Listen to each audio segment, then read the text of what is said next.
Ito guys, ang nagbabalik pulisya ko. So ngayon, ang pag-uusapan natin ngayon ang bail.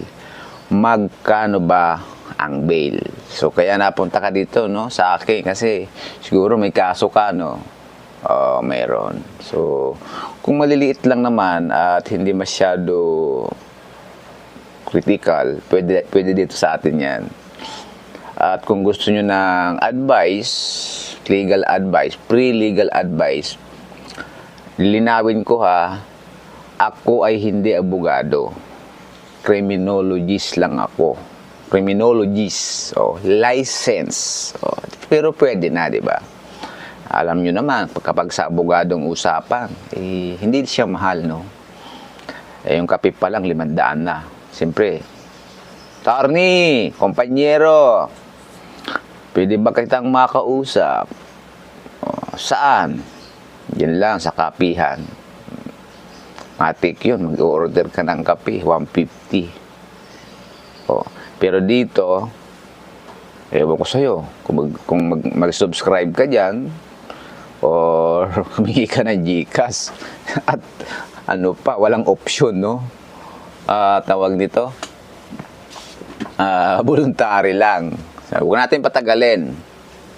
Marami kasi, napupundi na ako, no? Maraming nagtatanong magkano ang bail sa bawat kaso. Although may mga metrics dyan, mga previous history, or tanong-tanong, marites. Pero ang klaro nito guys, kapag mayroong kaso, nakabooking na, nakafile na sa prosecutor, hingiin nyo ang information sheet ng kaso. Yun. Case information.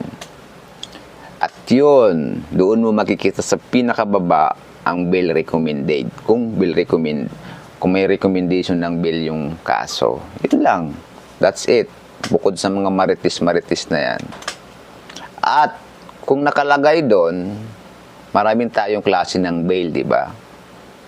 Pero mas preferable natin yung cash bond.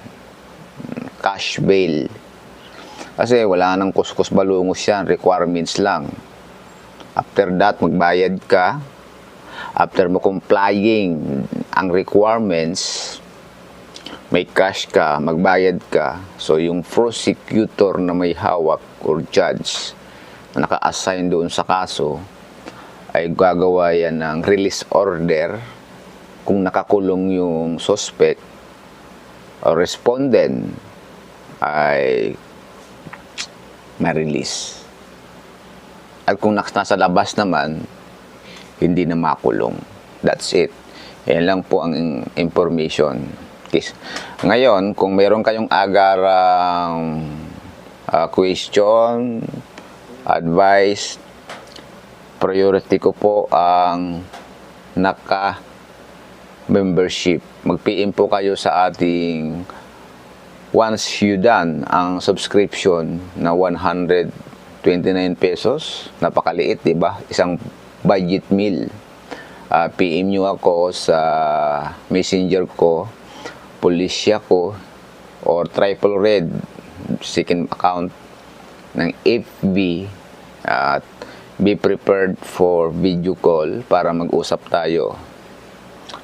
Preferable time alas 9 ng umaga hanggang alas 12.